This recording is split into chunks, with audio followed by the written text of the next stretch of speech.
Biden has said that he is going to undo basically everything he can from Trump on day one, right? As soon as he can.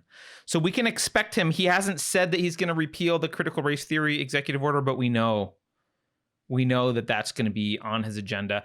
It's probably not on his radar, but it's definitely on Kamala's radar. So that she will make sure that happens. So he's going to repeal the executive order banning critical race theory, which means your tax dollars will be spent teaching people who receive government funding that America is evil, white people are inherently racist, yada, yada, yada, Marxist utopia, blah, blah, blah. So that's nice. Just to underline that. Yeah, please. Yeah. It means money that you earn, that you are taxed by the government, that you give to the government, is going to be used to push racist indoctrination that, in my opinion, is on the same level as the racist indoctrination that Hitler forced the reserve battalions to go through. Mm-hmm. That the same kind of workshops that they had to go through, race as a worldview, that same kind of stuff. So it's on a moral equivalent with that. And your tax money is going to be funding that kind of racism in the government. And now's the time I'd like to throw back in the face of those people who mock me for saying taxation is theft. I'm going to throw a phrase that you tell me all the time back in your face. Taxes are the price we pay for living in a civilized society. All right, then. There's your civilization. Critical race theory. Enjoy that civilization. So anyway, he's going to do that. He's probably going to, I don't know if you remember, Trump made some efforts to protect women with respect to Title IX in universities. Yep.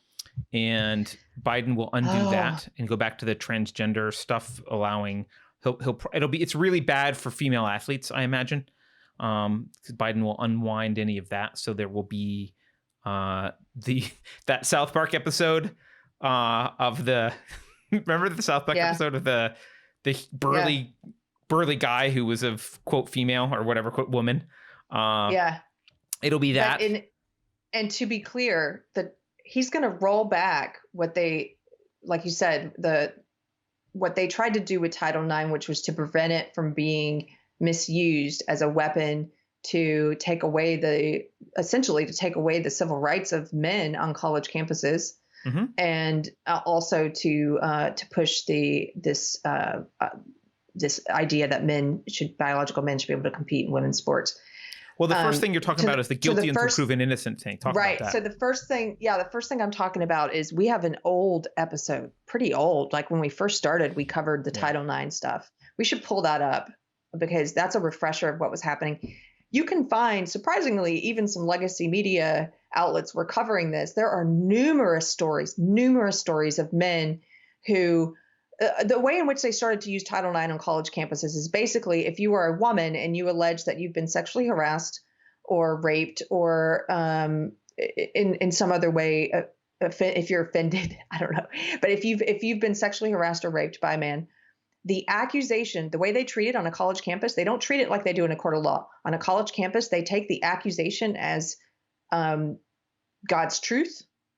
They then conduct a kangaroo court where in some cases the man who's accused is not allowed to even hear the evidence against him or the allegations against him, or sometimes to even know who's making the allegation. Or have legal representation.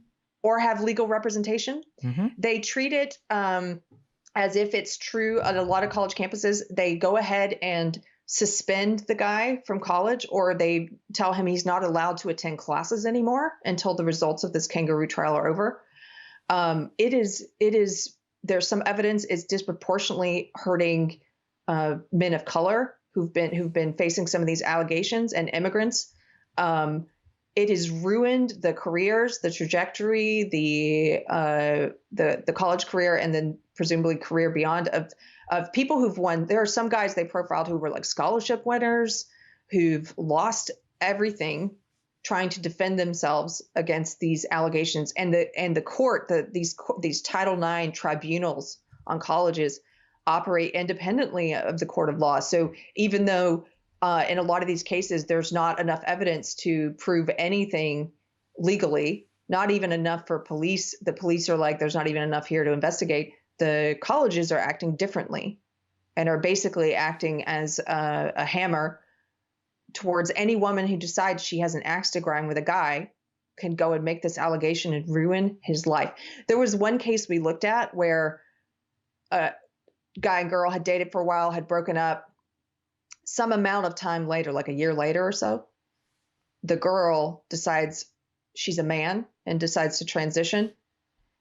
And then she files a Title IX complaint and backdates it, says this happened like a year ago when we were dating, and says after they'd broken up, they were talking and they started kissing, and that she says he touched her. He touched her, I think it was her boob or something, touched her boob. She told him to stop. She didn't want to do that, and he did. They both agree on what happened, actually. She also says that the reason she filed this complaint this amount of time later was because now that she's a man, she doesn't like seeing her ex-boyfriend in the men's restroom. She feels intimidated, and she doesn't like running into him in the men's room. Is she harmed by it? Right. Yeah. So she files this Title IX complaint, ruin her ex-boyfriend's life. And in that case was amazing because none of the actual facts of that case are even disputed. And they're like, wait, why is this even a trial? Like, she says he touched her, she told him to stop, and he did. And he did. And she's also on record saying she brought this against him because she didn't like running into him in the men's room now that she's a man. Mm-hmm. That's on record. There are so many of these. That's just one I'm picking out that I remember because that one I thought was so egregious. But there are a lot of these, and they're going to. That was there were a couple things I was really glad Trump was doing. One was the executive action against critical race theory, and the other was this pushback against Title IX abuses on college campuses. And we are going to see that go away. And this will again be used to oppress. I'm going to use that word that they like to use with no meaning behind it. This will be used to oppress men again. Yep. I mean, we've said this before, but it's probably been a while. The enemy is the number one enemy. There's many enemies. They can hate you for being on a wrong thinker, no matter what your race, color, creed, doesn't matter, gender.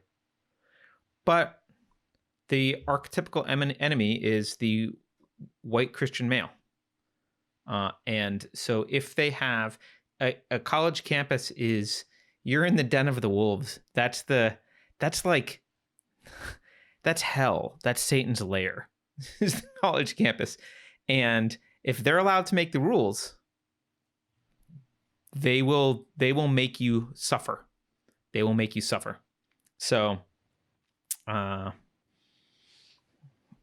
a great time to be alive and what a great time to take a second mortgage on your house and send your kid to college, right? What a great time.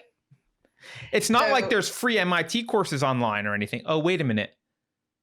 There are.